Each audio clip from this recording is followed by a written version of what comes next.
Logikanya dibalik begini. Ini saya ngomong serius karena ini bentuk kemenangan saya, ini bentuk kemenangan saya.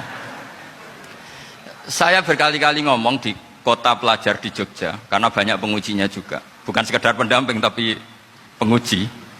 Banyak yang profesor, bukan sekedar dokter, banyak yang profesor. Jadi biar ini dok. Begini, saya pernah ditanya sama seorang dosen, Gus, saya ini ngaji hadis banyak, tapi ada yang saya tidak paham, yaitu mangkola la ilaha illallah dakhalal jannah, ada kalimat wa in zana wa in saroko. Meskipun pernah zina, pernah maling. Ini kan seakan-akan mentoleransi perzinaan dan pemalingan. Terus saya bilang, oh makna hadis itu seperti ini. Jadi kebenaran absolut, kebenaran yang mutlak itu tidak akan terganggu oleh status perilaku seseorang. Saya berkali-kali memberi contoh. Orang yang ditangkap KPK akan bilang 1 tambah 1 2. KPK-nya juga bilang 2. Rivalitas dalam politik, Pak Prabowo ya bilang 2, Pak Jokowi juga bilang 2. Orang yang zaniyah, yang lonte pun akan bilang 2. Muftinya juga bilang 2. Ketua MUI-nya juga bilang 2. Artinya gini, kebenaran yang absolut adalah kebenaran yang siapapun akan meyakini seperti itu. Seperti 1 ditambah 1 2. Kamu punya musuh bilang 2. Kalau ibu-ibu ini punya maru, ya marunya bilang 2 tadi, tambah mama, nggak tahu saya terjemahnya apa tadi. Nah, kebenaran yang absolut itu kebenaran yang siapapun pasti mengakui. Dan uniknya begini, saya pernah ngaji acara himmah, acara pondok sarang di Demak. Kalau kamu bilang 1 ditambah 1 menjadi 2, untuk mengatakan 2 itu kamu butuh hadiah enggak? Mereka semua jawab enggak. Kita semua enggak saja mengatakan tembok itu putih. Kenapa? Karena memang putih.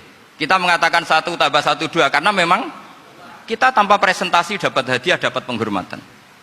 Kenapa untuk mengatakan Allah itu Tuhan kita butuh surga? Memangnya kalau tidak ada surga Allah tidak jadi Tuhan? Ini problem orang soleh-soleh yang terlalu pesimis. Makanya nanti orang-orang soleh itu masuk surganya berat. Tapi kalau orang alim lebih gampang kira-kira seperti itu. Iya, karena kan imannya lebih bagus. Dalam hadis qudsi Allah ini yang dibuli orang-orang soleh. Laulam akhluk jannatan wala naron alam akun ahlan an uto'ah, dalam hadis qudsi itu. Kalau saja saya tidak menciptakan surga dan neraka, apa saya tidak jadi Tuhan yang perlu ditaati? Apa kalau kamu tidak saya kasih uang 1 juta terus bilang 1 tambah 1 11? Enggak kan? Tetap bilang berapa? 2. Kalau kebenaran absolut yang 1 tambah 1 kamu bilang 2 meskipun tanpa mendapat hadiah. Kenapa untuk bilang Allah Tuhan kamu butuh hadiah surga? Itu kan serah ikhlas belas. Makanya saya terus mengajarkan ikhlas. Ikhlas itu bisa dilatih dengan akal, dengan pikiran, bil ilmi lah. Harus dilatih. Nah di sini ini momen atau makna yang mestinya harus difahami wa inzana, bahwa kalimat ini sah meskipun dilafatkan seorang yang pernah zina. Sama seperti 1 tambah 1 2 sah, diucapkan siapa saja sah. Dan siapapun akan mengucapkan itu secara ikhlas. Ini penting saya utarakan.